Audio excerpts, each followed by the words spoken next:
Good morning, student. In our chapter Principle of Inheritance and Variation, we done Mendel's laws. So now we start with the rediscovery of Mendel laws. Means Mendel ने जो laws बनाए थे वो publish बहुत सालों बाद हुए, क्योंकि जब उसने बनाए थे that is in 1865, but they are unrecognised till 1900. इतने सालों तक वो रिकॉग्नाइज्ड नहीं हुए. रीज़न क्या था?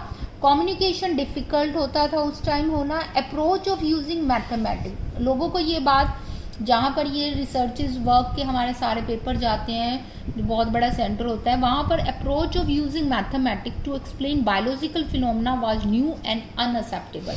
लोग ये अनअसेप्ट कर रहे थे कि मैथमेटिक फार्मूलाज को हम बायोलॉजी में भी यूज़ कर सकते हैं. So could not provide any physical proof for existence of factor. Factor means उन्होंने जीन वर्ड जो हम यूज़ करते हैं पुराने टाइम में वो फैक्टर यूज़ किया जाता, तो जीन के बारे में कोई उनको एग्जिस्टेंस को वो नहीं प्रोवाइड कर पाए. इन 1900 में डीवरीज, कॉरेन और von Tschermak they rediscover the Mendel laws. जब उन्होंने अपनी रिसर्च स्टार्ट की तो उन पेपर्स को दोबारा से देखा जाता है जिस पर्सन ने इसके ऊपर पहले वर्क कर लिया, तो वहाँ पर उन्होंने मेंडल्स के लॉज देखे. लेकिन इनकी स्टडी बेटर हो पाई because the discovery of the microscope, क्योंकि माइक्रोस्कोप की स्टडी हो गई थी, तो माइक्रोस्कोप की हेल्प से वो सेल डिवीजन को देख पा रहे थे. सेल डिवीजन की वजह से क्रोमोसोम्स को हम इजीली देख पा रहे थे, और अगर हम क्रोमोसोम्स को इजीली देख पा रहे हैं न्यूक्लियस के अंदर, तो हम वेरिएशंस के बारे में बता सकते हैं कि किस चीज़ की वजह से वेरिएशंस आती हैं. तो ये 2 मार्क्स में क्वेश्चन आ सकता है कि इतने टाइम तक मेंडल्स के लॉज अनरिकॉग्नाइज्ड क्यों रहे और किसने सबसे पहले उनको रिकॉग्नाइज्ड किया गया. तो 2 और 3 मार्क्स में ये क्वेश्चन आ जाता है. You should prepare this topic.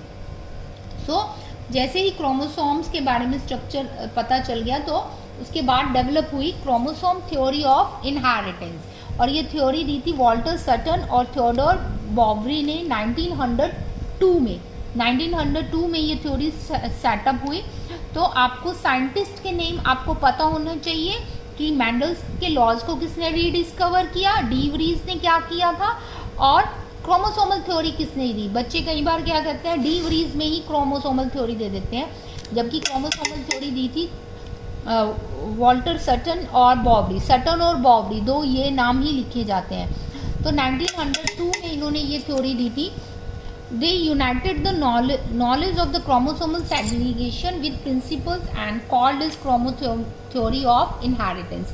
तो इन्होंने क्या किया, जितने भी क्रोमोसोम्स की स्ट्रक्चर आपने मियोसिस, माइटोसिस जो है अपना +1 क्लास में किया है कि किस तरह से क्रोमोसोम सेग्रीगेट होते हैं और डिफरेंट स्टेजेस बनती हैं मियोसिस की, तो उस नॉलेज को इन्होंने यूज़ किया मेंडल्स के प्रिंसिपल्स के साथ, और इस तरह से अपनी थ्योरी बनाई chromosomal theory of inheritance.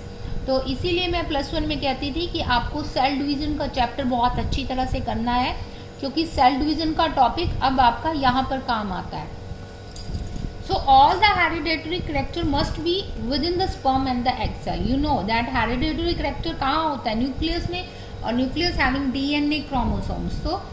So provide bridge from one generation to another generation. Chromosomes also found in pairs. Chromosomes pairs में find out होते हैं, ये आपने meiosis में किया हुआ है. The 2 alleles of a gene pair located on homologous chromosomes on.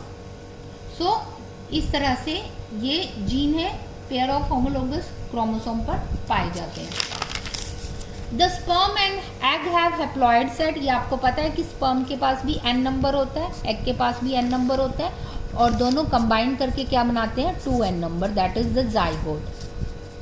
Fuse to form the diploid state. So gene carried on the chromosomes. Chromosomes के अंदर क्या होते हैं, जीन्स. जीन क्या होता है, अ सेट ऑफ डीएनए के एक पर्टिकुलर सेगमेंट को हम क्या कहते हैं, जीन कहते हैं. So homologous chromosome synapse during meiosis and get separated to pass into different cells.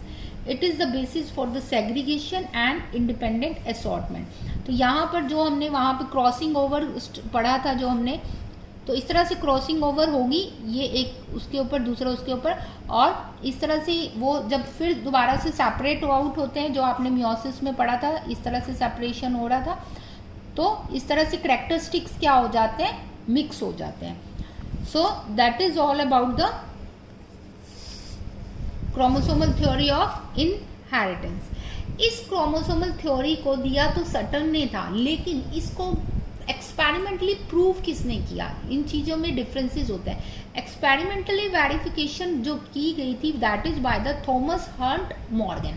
तो बोर्ड में जो है इसी तरह से आपको कंफ्यूज करके क्वेश्चन पूछा जाता है कि वेरिफिकेशन, एक्सपेरिमेंटल वेरिफिकेशन जिस साइंटिस्ट ने किया वो क्या, उसका क्या नाम था, और थ्योरी किसने दी, और सबसे पहले मेंडल के बाद किसने उसको रीडिस्कवर किया। तो साइंटिस्ट के नाम में कोई मिक्सिंग नहीं होनी चाहिए, आपको पता होना चाहिए चारों साइंटिस्ट के क्या क्या काम है।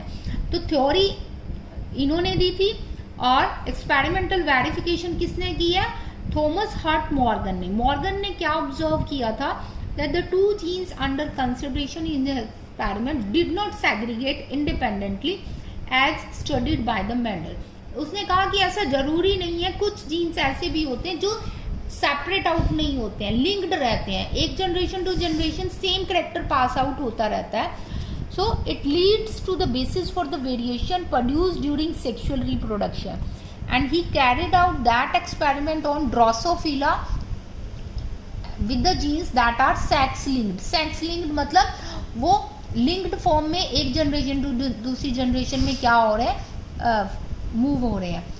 सो ही सिलेक्टेड ड्रोसोफिला मेलेनोगेस्टर, ये इसका साइंटिफिक नेम है। You should learn the scientific name of this, ये भी 1 मार्क में आ जाता है कि ड्रोसोफिला का साइंटिफिक नेम लिखो, Drosophila melanogaster, that is the scientific name. And sometime the question is why he selected the Drosophila, उसने ड्रोसोफिला को ही सिलेक्ट क्यों किया, इतने सारे एनिमल्स से और किसको क्यों नहीं सिलेक्ट किया। Because the Drosophila could be grown on artificial medium in the lab, ये लैब में डेवलप किया जा सकता है। लाइफ साइकिल बहुत छोटा है, 2 वीक्स का है। Single mating produce a large number of flies, एक ही मेटिंग से बहुत सारी फ्लाइज डेवलप हो जाती है। It has 4 pair of chromosomes different in size, clear differentiation of sexes, कि मेल जो है देखने से ही मॉर्फोलॉजिकली ही स्मॉलर है और फीमेल क्या है, बिगर है। And types of hereditary variations can be easily seen through the low microscope, किस तरह की वेरिएशंस हो रही है नेक्स्ट जनरेशन में, वो एक छोटे पावर वाले माइक्रोस्कोप से भी हमें क्या करता है, दिखाई देता है। So that's why he selected the Drosophila. तो reason for the selection of the Drosophila, reason for the selection of the pea plant, you should learn about that. So आज जो हमने टॉपिक किया वो ये कि मेंडल्स के लॉज को रीडिस्कवर किसने किया, डी व्रीज ने किया था 1900 में, लेकिन डी व्रीज की ऑब्जर्वेशंस के बेस पर क्रोमोसोमल थ्योरी बनाई गई, वो किसने दी, सटन एंड बॉरी ने दी। क्रोमोसोमल थ्योरी उन्होंने बनाई थी, लेकिन क्रोमोसोमल थ्योरी को एक्सपेरिमेंटल प्रूफ किसने दिया, थॉमस हंट मॉर्गन ने। और थॉमस मॉर्गन ने इसके लिए किस एनिमल को यूज किया, ड्रोसोफिला का। और why he selected the Drosophila, these are the points why he selected the Drosophila. So next time we started how he done the experimental proof, कि क्या किया उसने उस experiment में. So next time we done that. So that is all about that, and it's the today assignment of the plus 2 class.